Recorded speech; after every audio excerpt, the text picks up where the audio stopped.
हमारे साथ लगातार सौरभ बने हुए हैं क्योंकि थोड़ी ही देर में हेमंत सोरेन उनकी पेशी है और रिमांड की मांग यहां पर ईडी की तरफ से की जाएगी।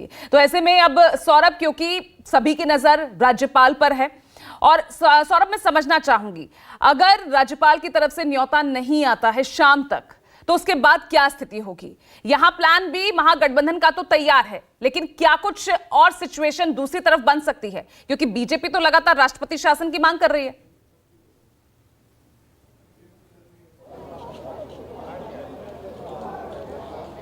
जी बिल्कुल, एक तरफ मुझे लगता है कि पहले बीजेपी तोड़ने की कोशिश करेगी महागठबंधन के विधायकों को, लेकिन अगर टूट नहीं होती है तो हो सकता है राष्ट्रपति शासन भी लगाया जा सकता है। हालांकि राज्यपाल के तरफ से क्या कहा जाएगा ये मुझे समझ में नहीं आता है, क्योंकि राज्यपाल के पास ऑलरेडी समर्थन पत्र जो है वह पहुंच चुका है, यानी 43 विधायकों का समर्थन पत्र जो है वो राज्यपाल के पास मौजूद है और ये भी राज्यपाल को पता है कि 43 विधायकों का नेता कौन है।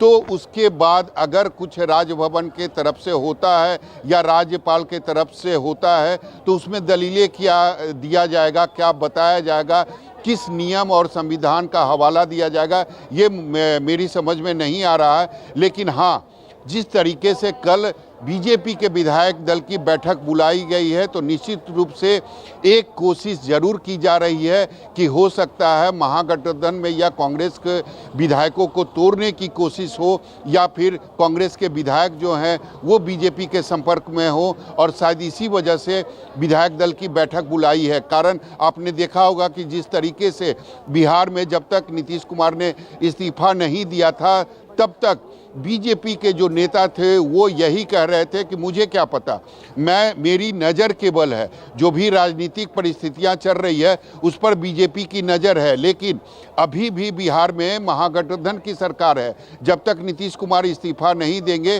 तब तक यह कहना मुश्किल है कि बीजेपी का अगला कदम क्या होगा। उसके बाद नीतीश कुमार ने इस्तीफा दिया और उसके बाद तुरंत बीजेपी ने समर्थन पत्र लेकर वो कांग्रेस नीतीश कुमार के पास पहुंचते हैं और नीतीश कुमार राजभवन पहुंचते हैं। तो निश्चित रूप से पहले कोई भी अपना पत्ता, अपनी रणनीति का खुलासा नहीं करता है, लेकिन जैसे जैसे चीज़ें जो आगे बढ़ रही है निश्चित रूप से ये कहा जा सकता है कि टूट की संभावना जो है वो साफ तौर पर दिखाई दे रही है। और टूट जो है वो कांग्रेस पार्टी में ही।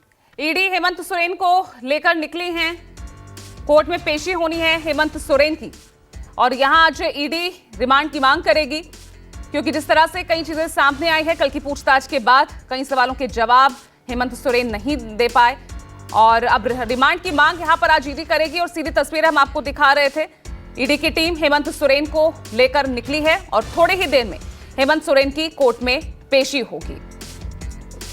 तो लगातार यहां पर राजनीतिक घटनाक्रम तेजी से बदल रहे हैं, सभी की नजर अब कोर्ट की कार्रवाई पर रहेगी, क्योंकि यहां ईडी ज्यादा से ज्यादा दिन की रिमांड की मांग कर सकती है। और ईडी की तरफ से यह दावा है कि पुख्ता सबूत, कई पुख्ता दस्तावेज उनके हाथ लगे हैं, जिसके आधार पर रिमांड की मांग करेगी यहां पर ईडी। तस्वीरें हम आपको दिखा रहे हैं, देखिए रांची में इसी तरह की तस्वीरें यहां नजर आ रही है, जहां भारी सुरक्षा बल की तैनाती की गई है। तो थोड़ी ही देर में कोर्ट में हेमंत सोरेन की पेशी और ईडी की टीम देखिए लेकर निकलती हुई हेमंत सोरेन को कोर्ट की तरफ। और सौरभ लगातार हमारे साथ बने हुए हैं। तो सौरभ, आज जब कोर्ट पहुंचेगी ईडी की टीम तो क्या कुछ यहां पर आधार रखेगी? क्योंकि जाहिर तौर पर कल की पूछताछ के बाद ज्यादा से ज्यादा दिन की रिमांड यहां पर हेमंत सोरेन की ईडी को मिले, ये कोशिश रहेगी।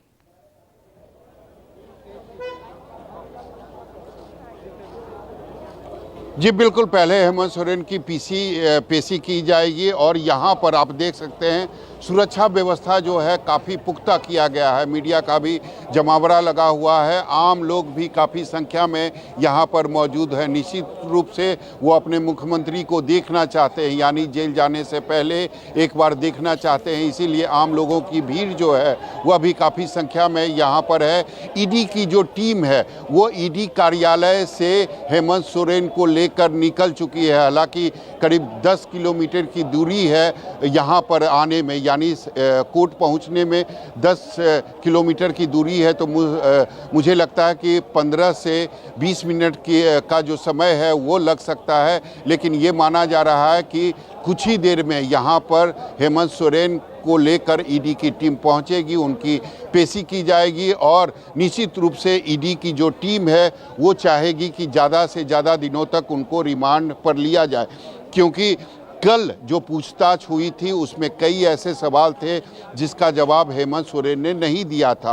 और एक तरीके से ईडी की जो टीम है, ईडी के जो अधिकारी हैं, उनका यह भी कहना है कि पूछताछ के दौरान जो सपोर्ट हेमंत सोरेन के तरफ से मिलना चाहिए वो भी सपोर्ट उन्हें नहीं मिला था। तो आज इन सारे चीज़ों को ईडी के जो अधिकारी हैं वो कोर्ट में रखेंगे और ज़्यादा से ज़्यादा दिनों का रिमांड लेने के लिए वो आग्रह करेंगे। ठीक है, तो सौरभ, आज किस कोर्ट में यहाँ पर पेशी होने जा रही है हेमंत सोरेन की?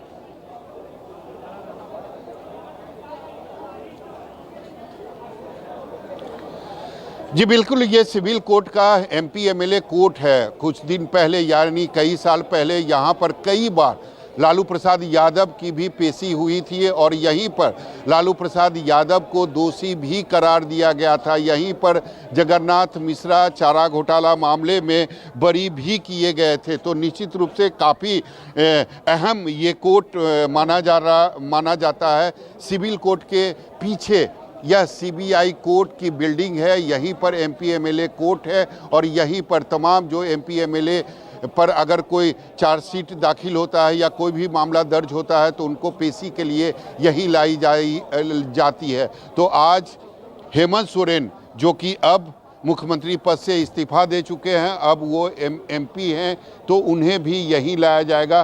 कुछ देर में हेमंत सोरेन यहाँ पर पहुँचने वाले हैं, उनकी पहले पेशी की जाएगी और ईडी की तरफ से यह कोशिश की जाएगी कि ज़्यादा से ज़्यादा दिनों का रिमांड ईडी को मिले, ताकि जो सवालों का जवाब अब तक ईडी को नहीं मिला है वह रिमांड के दौरान उन्हें मिल जाए। जी बिल्कुल, रिमांड के दौरान जो है यहाँ पर कोशिश ईडी की यही रहेगी। सिविल कोर्ट की एमपी एमएलए कोर्ट में आज पेशी हेमंत सोरेन की, और हमारी नजर लगातार झारखंड के हर सियासी घटनाक्रम पर। बहुत बहुत शुक्रिया आपका सौरभ इस तमाम जानकारी के लिए। छोटे से ब्रेक ले रुक रहे हैं, लेकिन ये महाकवरेज लगातार जारी है।